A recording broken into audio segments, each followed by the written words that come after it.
Why? Michael Rapaport has said, well, Martin Luther King Jr. was a Zionist. You all would have canceled him, put him up full mass. I don't understand.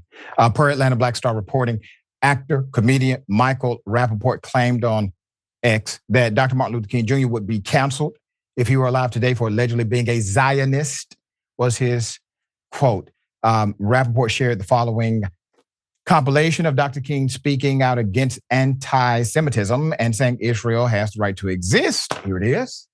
Must see that Israel must exist and has the right to exist and is one of the great outposts of democracy in the world. My Jewish brothers and sisters said to me amid anti-Semitism anywhere, we don't need your support. We have enough Jewish power to deal with this problem ourselves. I would still take a stand against anti-Semitism because it's wrong, it's unjust, and it's evil. If my Catholic brothers and sisters said to me, amid bigotry toward Catholics, we don't need your support in this because we have enough Catholic power to deal with it, I would still take a stand against bigotry toward Catholics because it is wrong, it is evil, and it is unjust. Put up the actual post of Rapaport, and I want to show you part of the fallout. The caption that caused significant stir says, "Cancel this Zionist today." Dr. Martin Luther King Jr. was a Zionist, and there's no doubt he would be canceled if he was alive today. British Nigerian lawyer and activist Dr. Shola quickly clapped back at Michael Rapaport, noting King's own daughter, Bernice King, wonderful human being, set the record straight once before.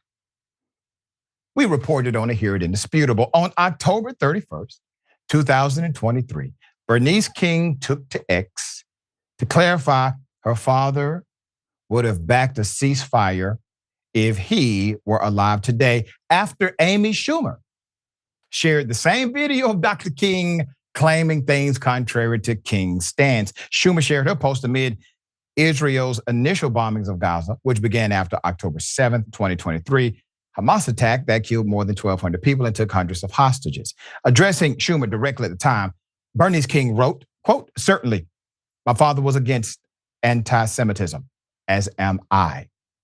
He also believed militarism, along with racism and poverty, to be among the interconnected triple evils. I am certain he would call for Israel's bombing of Palestinians to cease, for hostages to be released, and for us to work for true peace, which includes justice."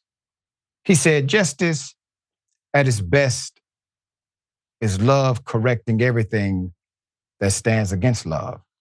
We have much to correct." Dr. Shola shared the words of Bernice King, "A bloody hell, you bigots never stop. Now claiming MLK for the genocidal state of Israel is laughable. We can stand against anti-Semitism and oppose Israel. You bigots would have accused him of being Hamas and anti-Semitic. Even MLK's daughter had to set you fools straight. MLK would have opposed Israel's militarism against innocent Palestinians and demanded ceasefire." Last November, Mother Jones writer Garrison Hayes addressed the argument being made by Rapaport by writing in an article for the magazine, quote, "We don't have to imagine what King thought about Israel's relationship with the Palestinian people. He spoke for himself." Hayes followed with a quote from a 1967 ABC interview with King conducted not long after the Six-Day War, in which Israel captured Gaza and the West Bank. Here it is.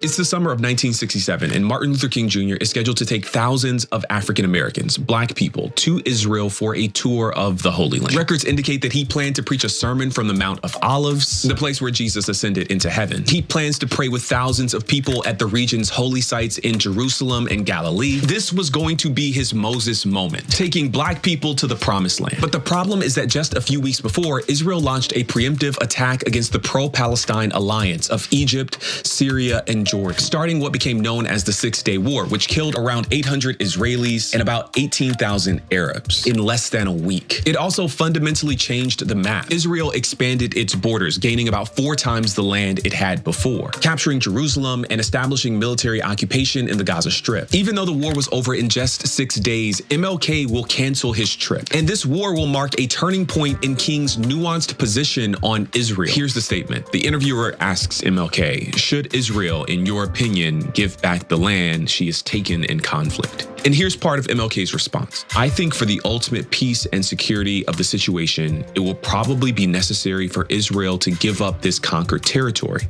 because to hold on to it will only exacerbate the tensions and deepen the bitterness of the Arabs. This is called a prophecy now, okay? Rapaport himself ruffled feathers last November when he complained about calls for a ceasefire. Here it is. Yo, if 20 American tourists, all African American, all black, all ages, were taken hostage, and 10 of them were murdered, and there was 10 surviving American tourist hostages that were all black, there's not one in this country that would be talking about ceasefire. There's not one person. It would be bring the hostages back. Can you imagine college students ripping down posters of 10 black people from America? That's a fact. Nobody can tell me that that is not a fact. The word ceasefire wouldn't be in the vernacular. It'd be like ravage the place until they come back, and they better come back safe and sound. Not like you, Rapaport. We don't think like you. We don't hold the values that obviously you do. I find them to be significantly lacking. You see, Hamas and the Palestinians are not the same. The Israeli government, they're killing children.